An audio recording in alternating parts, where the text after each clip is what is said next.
दोस्तों, आज की हमारी कहानी है लालची मिठाई वाला। सोहनपुर गांव में मोहन नाम का एक हलवाई रहता था। वह खूब बढ़िया और स्वादिष्ट मिठाइयाँ बनाने के लिए जाना जाता था। इसी वजह से उसकी दुकान पूरे गांव में मशहूर थी। पूरा गांव उसी की दुकान से मिठाई खरीदता था।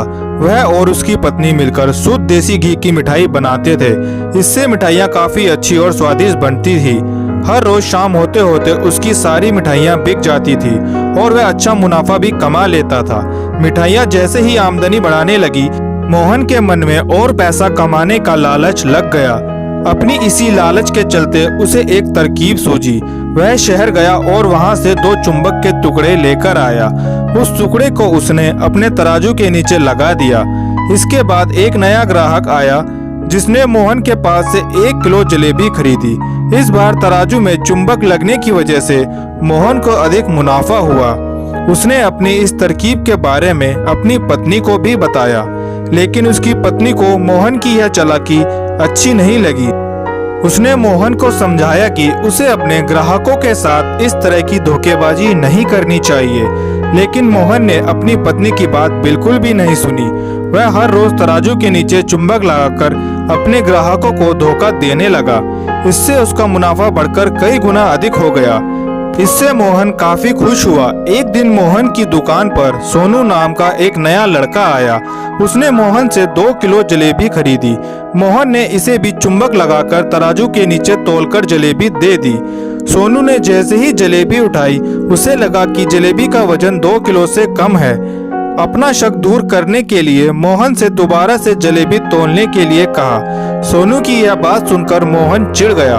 उसने कहा, मेरे पास इतना फालतू समय नहीं है कि मैं बार बार तुम्हारी जलेबी ही तोलता रहूं। इतना कहकर उसने सोनू को वहां से जाने के लिए कह दिया। मोहन मिठाई वाले की बात सुनने के बाद सोनू जलेबी लेकर वहां से चला गया। वह एक दूसरी दुकान पर गया और वहां बैठे मिठाई वाले से अपनी जलेबी तोलने के लिए कहा। जब दूसरे दुकानदार ने जलेबी तोली तो जलेबी सिर्फ 1.5 किलो ही निकली। अब उसका शक यकीन में बदल गया था। उसे पता चल गया था कि मोहन मिठाई वाले की तराजू में कुछ गड़बड़ है। अब उसने तराजू की गड़बड़ को सबके सामने लाने के लिए खुद एक तराजू खरीद लिया और उसे ले जाकर मोहन मिठाई वाले की दुकान के पास रख दिया। फिर सोनू अपने सभी गांव वालों को लेकर वहां पर इकट्ठा करने में लग गया। जैसे ही लोगों की थोड़ी भीड़ बढ़ने लगी तो उसने गांव वालों से कहा कि आज मैं आप सबको एक जादू दिखाऊंगा। यह जादू दिखाने के लिए बस आप लोगों को मोहन मिठाई वाले से खरीद कर लाया गया सामान एक बार इस तराजू में तोलना होगा। तब आप लोग देखेंगे कि कैसे मोहन मिठाई वाले के तराजू में तोली गई मिठाइयाँ इस दूसरे तराजू में अपने आप ही कम हो जाती हैं।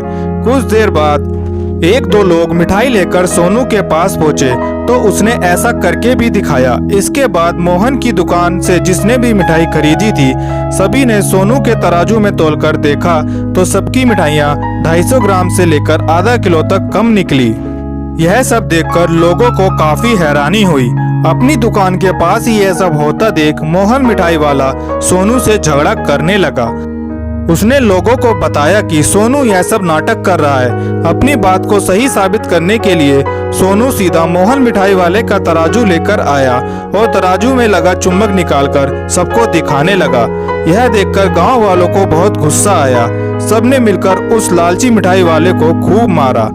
अब उस लालची मिठाई वाले को अपने लालच और उसके कारण की गई गलत हरकतों पर पछतावा हो रहा था। उसने अपने गांव के सभी लोगों से माफी मांगी और वादा भी किया कि भविष्य में ऐसी कोई भी जालसाजी नहीं करेगा। मोहन की इस धोखेबाजी से पूरा गांव नाराज था, इसलिए लोगों ने उसकी दुकान पर जाना काफी कम कर दिया। उधर मोहन के पास पछतावा करने के अलावा और कुछ नहीं बचा था, क्योंकि वो पूरे गाँव वालों का भरोसा जो खो चुका था। दोस्तों, इस कहानी से हमें यह सीख मिलती है कि कभी भी लालच नहीं करना चाहिए। हमेशा ईमानदारी के साथ अपना काम करना चाहिए। लालच के चलते भले ही कुछ समय के लिए अच्छा फायदा हो, लेकिन इससे इज्जत और आत्मसम्मान दोनों ही कम हो जाते हैं। दोस्तों, अगर आपको हमारी ये कहानी पसंद आई तो वीडियो को लाइक करें और चैनल को सब्सक्राइब करें।